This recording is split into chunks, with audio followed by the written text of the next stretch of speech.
प्रदेश की दूसरी राजधानी और विधानसभा क्षेत्र में क्या भाजपा और क्या कांग्रेस दोनों ही पार्टियां इस क्षेत्र से एक सशक्त उम्मीदवार को मैदान में उतारने के लिए जदोजहद कर रही है। वहीं कांग्रेस उम्मीदवार सुधीर शर्मा की राह इस बार धर्मशाला से कतई आसान नजर नहीं आ रही। यहां कांग्रेस दो फाड़ होती हुई नजर आ रही। इसकी बानगी नगर निगम धर्मशाला के पूर्व में रहे मेयर और मौजूदा पार्षद समेत कांग्रेस पार्टी के प्रदेश महासचिव देवेंद्र सिंह जग्गी ने प्रदर्शित करनी शुरू कर दी है। दरअसल मेयर देवेंद्र जग्गी ने धर्मशाला के श्यामनगर में कांग्रेस पार्टी की दिग्गज नेत्री और पूर्व राज्यसभा सदस्य विप्लव ठाकुर की अगुवाई में एक बहुत बड़ा कार्यकर्ता सम्मेलन कर अपने तेवर तय कर दिए हैं। उन्होंने इस कार्यक्रम के माध्यम से कांग्रेस पार्टी को ये संदेश भिजवाने का मुकम्मल एजेंडा तैयार किया है कि अब की बार पार्टी को धर्मशाला का ही धरती पुत्र चुनना होगा और अगर बाहरी उम्मीदवार को यहाँ उतारा गया तो पार्टी के लिए बेहद नुकसान होना तय है। वहीं कांग्रेस की दिग्गज नेत्री विप्लव ठाकुर ने भी इस कार्यक्रम में शिरकत कर ये जाहिर कर दिया है कि धर्मशाला में उनका समर्थन किस नेता को है। आज का जो ये कार्यक्रम रखा है वो कांग्रेस की जो नीतियां हैं उन पे लोगों से साझा किया जा रहा है। भविष्य में हिमाचल में कांग्रेस सरकार बनाने जा रही है। मैं यहाँ पे जो हमारे सीएलपी नेता है मुकेश अग्निहोत्री जी उनकी बात को कोट करूंगा कि अगर सही टिकट आवंटन नहीं हुआ तो सरकार कहां से रहेगी। कि जब तक कांग्रेस पार्टी सही कैंडिडेट नहीं देगी तब तक सरकार कांग्रेस पार्टी को सरकार बनाना मुश्किल लगेगा। कि वो जमाने चले गए जब कांग्रेस के नाम पे वोट पड़ते थे। अब तो लोगों को आपको सही व्यक्ति को आगे लाना पड़ेगा। हिमाचल में कहीं भी हो सही व्यक्ति को आगे आपको लाना पड़ेगा और उसी को कांग्रेस का प्रत्याशी अगर आप बनाएं जो जीतने की क्षमता रखे और समाज के प्रति काम करता हो। अभी हम देखें कि यूपी और बिहार में ये सारी चीजें खत्म हो रही हैं। यूपी में सरकार बनी है सुशासन के नाम पे। जैसा वहां पहले होता था उससे लोग दूर भाग रहे हैं, सुशासन की तरफ जा रहे हैं। लेकिन मुझे लगता है कि हमारे कुछ लोग जो है वो धर्मशाला को यूपी और बिहार बनाने की कोशिश कर रहे हैं।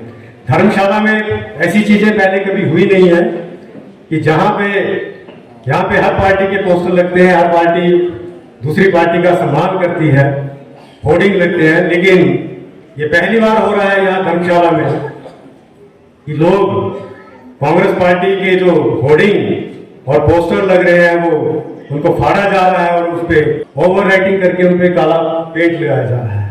इस बैठक के लिए, इस बैठक को रोकने के लिए कुछ लोगों ने भारी कोशिश भी की ये बैठक यहाँ पे ना हो, जिसके लिए कई तरह का प्रचार किया गया। यहाँ तक कहा गया कि ये अनुशासन के विरुद्ध है। लेकिन मुझे ये नहीं समझ आता कि कांग्रेस पार्टी में जो बड़े ऊपर नेता बैठे हैं वो अनुशासन किस चीज को समझते हैं।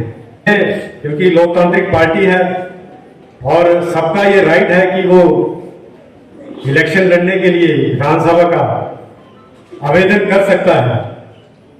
तो इस प्रक्रिया के चलते मैंने भी आवेदन धर्मशाला से किया है आप लोगों की चर्चा के बाद।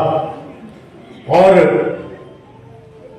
ये भी एक आज के एजेंडे में था कि आप लोगों से चर्चा करके कि हमने भी वहां पे आवेदन किया है। अगर आप लोगों का सहयोग हमारे साथ है तो कृपया हाथ करके खड़ा करके हमें आशीर्वाद दें। और ऐसे किसी भी नेता का मैं विरोध करूंगा जो समाज को तोड़ने की बात कर रहा हूं, जो समाज में भय पैदा करने की बात कर रहा हूं और धर्मशाला का माहौल खराब करने की बात कर रहा हूं। ये मैं इसलिए कह रहा हूं कि आपको ये बातें सारी ऊपर तक पहुंचानी पड़ेंगी और आपको भी धर्मशाला और जो समाज की जिम्मेवारी आपके ऊपर है आपको भी उसका निर्वाह करना चाहिए। ऐसा ना हो कि धर्मशाला को जैसे पहले कोई कहीं से आया लड़ा, कोई कहीं से आया लड़ा, हम लोगों ने पार्टी का साथ दिया और जब पार्टी को जरूरत पड़ी तो वो लोग यहाँ से भाग गए। ऐसे नेता को धर्मशाला की जनता कभी भी पसंद नहीं करेगी। भविष्य की कांग्रेस की राजनीति और धर्मशाला की राजनीति के बारे में इसलिए आपसे गुजारिश है कि हम सभी एकजुट होकर ये आवाज मैडम के माध्यम से दिल्ली पहुंचाएं कि सही व्यक्ति को कांग्रेस की बागडोर दी जाए। जिस तरह से हालात चल रहे हैं हमें कार्यकर्ताओं की जरूरत है।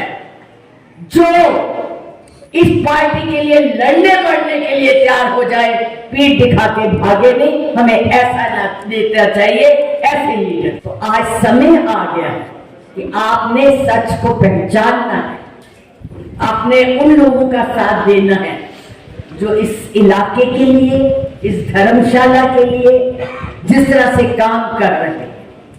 मैं आप लोगों की भावनाओं को आज से नहीं, क्योंकि मैं भी यहीं की रहने वाली हूं, मेरा घर नरवाना खास में है, मेरे तो सामने ही एनजीओ चल रही थी, मैं सब जानती हूं कौन किसका हितैषी है, कौन जनता के लिए है, कौन अपने लिए है, ये पता है। इसलिए मैं आप लोगों की भावनाओं को, आप लोगों की इच्छाओं को हाईकमांड में, परसों हमारी मीटिंग है उसमें रखूंगी, जरूर रखूंगी। क्योंकि मैं समझती हूं अगर हमने कांग्रेस को मजबूत करना है, अगर सरकार लानी है, तो हमें मेहनती, कर्मठ, ईमानदार, सच्चे और जो समर्पित है इस पार्टी के लिए, उनको आगे लाना है।